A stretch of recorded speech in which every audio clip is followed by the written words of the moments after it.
Na, ihr seid wieder da. Schön, schön. Ich freue mich wirklich, dass ihr heute dabei seid. Willkommen bei Dankecast Deutsch, dem Podcast für alle, die Deutsch lernen wollen oder die einfach mehr Deutsch in ihren Alltag bringen möchten. Ich bin Emilia. Und ich bin Henry. Heute ist ein ganz besonderer Tag, weil wir über etwas sprechen, das wirklich jeden betrifft. Jeden, der eine Sprache lernt, jeden, der etwas Neues ausprobieren möchte, jeden, der sich manchmal fragt, warum ist das so schwer?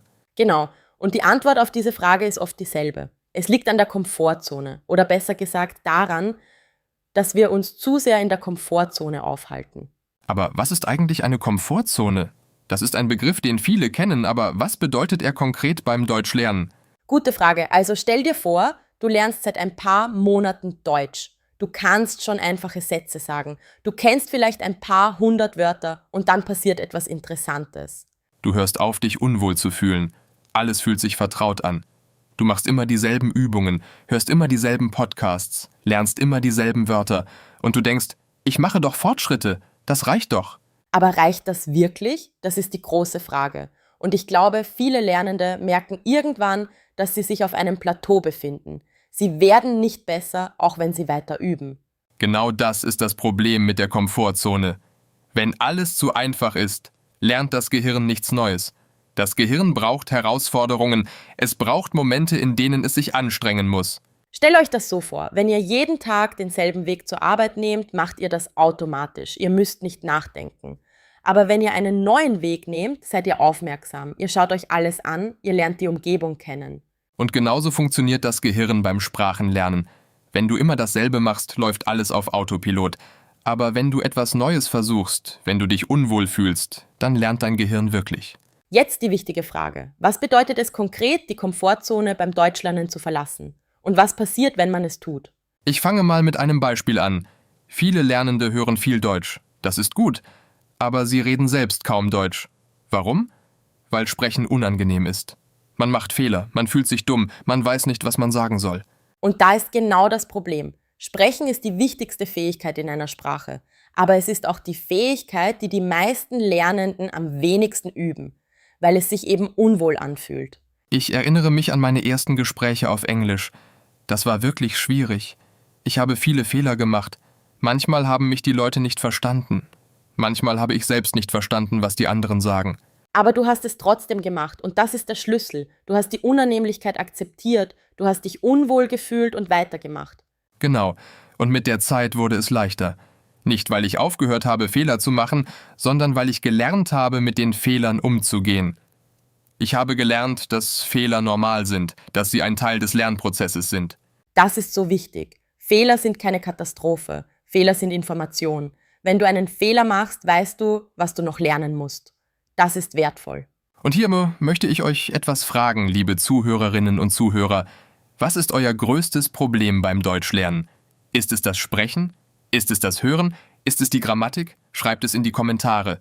Wir lesen alles und freuen uns auf eure Antworten. Das ist wirklich eine wichtige Frage, weil das Problem oft nicht das ist, was wir denken. Viele Lernende glauben, ihr Problem ist die Grammatik. Aber eigentlich ist ihr Problem, dass sie zu wenig sprechen oder zu wenig hören oder dass sie immer nur auf Englisch denken, auch wenn sie Deutsch reden. Ja, das Denken in der Sprache, das ist ein eigenes großes Thema. Aber lass uns heute bei der Komfortzone bleiben. Ich möchte konkrete Tipps geben. Was kann man tun, um die Komfortzone zu verlassen? Der erste Tipp ist ganz einfach. Mach etwas, das dich nervös macht. Das klingt seltsam, aber es funktioniert. Wenn du dich nervös fühlst vor einer Aufgabe, ist das ein gutes Zeichen. Das bedeutet, dass du etwas Neues versuchst. Zum Beispiel, schreib einen Kommentar auf Deutsch unter ein deutsches Video. Oder sprich mit jemandem auf Deutsch, auch wenn du dich nicht sicher fühlst. Oder hör einem deutschen Podcast zu, der ein bisschen zu schwer für dich ist. Das ist ein guter Punkt. Viele Lernende suchen immer nach Material, das sie schon fast vollständig verstehen. 90%, 95%. Aber wenn du wirklich Fortschritte machen willst, solltest du manchmal Material nutzen, das du nur zu 70% verstehst. Das fühlt sich frustrierend an, das stimmt. Aber dein Gehirn arbeitet dann viel intensiver. Es versucht aus dem Kontext zu verstehen, was gesagt wird. Es lernt mit Unsicherheit umzugehen. Und das ist eine der wichtigsten Fähigkeiten in einer echten Konversation. Denn in einer echten Konversation, in einem echten Gespräch versteht man auch nicht immer alles. Man muss nachfragen, man muss raten, man muss improvisieren. Und genau das lernt man, wenn man sich herausfordert. Der zweite Tipp: Mach Fehler absichtlich. Das klingt noch seltsamer als der erste Tipp, oder? Aber was ich damit meine ist, versuch nicht immer perfekt zu sein. Versuch stattdessen viel zu sagen, viel zu schreiben, viel zu produzieren, auch wenn dabei Fehler passieren. Qualität kommt durch Quantität. Das gilt für viele Dinge im Leben. Und es gilt auch für das Sprachenlernen. Wenn du 1000 Sätze auf Deutsch sagst, machst du viele Fehler. Aber du lernst auch viel mehr, als wenn du 10 Sätze sagst und jeden davon 3-mal überprüfst. Ich erinnere mich an einen Studenten, der Deutsch gelernt hat. Er hatte Angst, Fehler zu machen. Also hat er jeden Satz sehr langsam gesagt und sehr vorsichtig. Und nach einem Jahr konnte er immer noch keine flüssige Konversation führen. Und dann gibt es Lernende, die einfach reden, die machen Fehler, die verwechseln Wörter, die sagen manchmal Dinge falsch. Aber nach einem Jahr können sie eine Unterhaltung führen, weil sie sich nicht geschämt haben, weil sie einfach gemacht haben. Das ist der Unterschied. Nicht Talent, nicht Intelligenz, sondern die Bereitschaft, sich unwohl zu fühlen und trotzdem weiterzumachen. Der dritte Tipp: Suche dir Gesprächspartner, Menschen, mit denen du auf Deutsch sprechen kannst. Das muss kein Muttersprachler sein, es kann auch ein anderer Lernender sein. Das Wichtige ist, dass ihr Deutsch sprecht. Es gibt viele Möglichkeiten, Gesprächspartner zu finden. Es gibt Apps dafür, es gibt Online-Communities, es gibt Sprachgruppen in vielen Städten und natürlich gibt es auch die Kommentarfunktion hier auf YouTube. Ja, ihr könnt gerne auf Deutsch kommentieren. Wir freuen uns über jeden Kommentar. Egal, ob ihr einen Fehler macht oder nicht. Hauptsache, ihr schreibt etwas. Das ist auch ein Schritt aus der Komfortzone heraus. Genau. Und noch etwas. Seid nicht zu streng mit euch selbst. Das Verlassen der Komfortzone ist nicht angenehm. Es ist, unangenehm. Das steckt schon im Wort drin. Aber es ist auch der einzige Weg, wirklich besser zu werden. Viele Menschen denken, Lernen muss immer Spaß machen. Und ja, es ist gut, wenn es Spaß macht. Wir wollen auch, dass dieser Podcast Spaß macht. Aber manchmal ist Lernen auch anstrengend. Manchmal fühlt man sich frustriert und das ist völlig normal.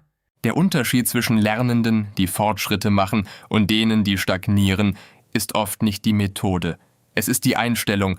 Es ist die Bereitschaft, es durch Frustration durchzugehen. Und hier ist ein interessanter Gedanke.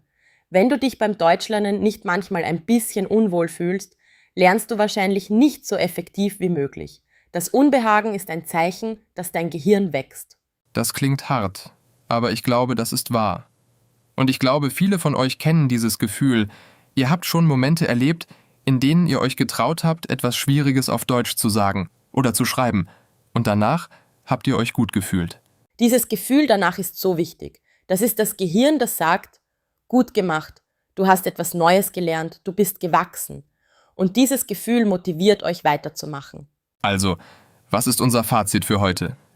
Erstens, die Komfortzone ist der Feind des Lernens. Nicht immer, aber oft. Zweitens, Fehler sind gut. Fehler bedeuten, dass du versuchst, etwas Neues zu tun. Drittens, sprich Deutsch. Auch wenn du nicht bereit bist, auch wenn du Angst hast. Fang einfach an. Und viertens, ihr seid nicht allein. Wir bei Dankecast Deutsch sind hier, um euch zu unterstützen. Jede Woche bringen wir euch neue Episoden, neue Gespräche, neue Themen, immer auf Deutsch, immer für euch. Habt ihr heute etwas mitgenommen? Habt ihr eine Idee, wie ihr eure eigene Komfortzone verlassen könnt? Dann schreibt es in die Kommentare.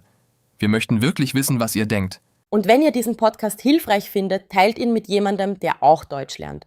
Das ist die beste Art, uns zu unterstützen. Und es hilft auch eurem Freund oder eurer Freundin, besser Deutsch zu lernen. Dann bleibt uns treu, bleibt neugierig und traut euch, die Komfortzone zu verlassen. Bis zum nächsten Mal. Tschüss zusammen und auf Wiederhören. Macht's gut.